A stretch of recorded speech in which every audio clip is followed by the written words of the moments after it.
لینے والا اور مانگنے والا تو مجھ سے مانگے تو ہم کتنے کم قسمت ہوں گے کہ میرا رب تو مجھے پکار رہا ہو کہ مجھ سے مانگو اور ہم نہ مانگے. جو طالب علم ہے اسٹوڈنٹ لائف گزار رہے ہیں, میں ان بچوں سے کہوں گا اس رات میں آپ کس شے کی تیاری کر رہے ہیں؟ کمرہ بند, ایک دم تنہائی, بجلی بند اور تاریک رات میں, تاریک گھڑی میں اور کمرہ تاریک کر کے کلمہ طیبہ کا ورد کرو, پہلے بارگاہ رسول میں درود پڑھو, پھر 2 رکعت نماز ادا کرو اور پھر سر کو سجدے میں رکھ کر اور ہاتھ کو یوں رکھ کر سجدے میں اللہ سے مانگو, اے اللہ ہم اس مشن کے لیے ہم تعلیم حاصل کر رہے ہیں, ہم یہ کامیابی چاہتے ہیں, یہ برکت و سعادتوں والی رات ہے, اے اللہ ہم تجھ سے سوال کرتے ہیں کہ ہمیں اس مشن میں کامیابی عطا کر, ہمیں یہ منزل عطا کر, ہم جو تعلیم حاصل کر رہے ہیں ہمیں وہاں تک پہنچا, تم مانگنا اللہ تمہیں عطا کرے گا.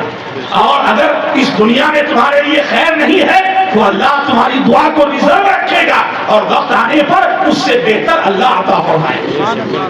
اس لیے سارے اسٹوڈنٹ جس کے پاس اولاد نہیں ہے وہ اولاد مانگے, رزق سے پریشان ہو غور سے سنو, یہ ٹھٹھا اور مذاق نہیں ہے, یہ دل سے نکلی ہوئی آواز ہے جو آپ کو دے رہا ہوں. اگر رزق سے پریشان ہو تو اس رات میں باوضو رہ کر پوری رات اپنے رب کے حضور اور اس کے رزق کے دروازوں سے رزق کی کثرت مانگنا, خیر مانگنا اور رزق میں برکتیں اور کشادگی مانگنا. ارے تم مانگ کر تو دیکھو, اللہ دینے والا ہے, ہم تو مائل بکرم ہیں, کوئی سائل ہی نہیں, راہ دکھلائے کسے, کوئی رہنما منزل ہی نہیں, کوئی چلنا تو چاہے تو اللہ اسے چلائے, کوئی راستے میں آنا تو چاہے تو اللہ اسے لائے. ارے کوئی مانگے تب تو اللہ اسے عطا کرے, وہ سب کچھ دیتا ہے. یہ کیوں نہیں مانگتے؟ اللہ ہمیں دنیا میں ایک بڑا عہدہ دے, ایک بڑی تعلیم دے, ایک بڑا منصب دے, جو دل میں آئے جائز اور خیر اس کا سوال اللہ سے کرو, کیونکہ وہ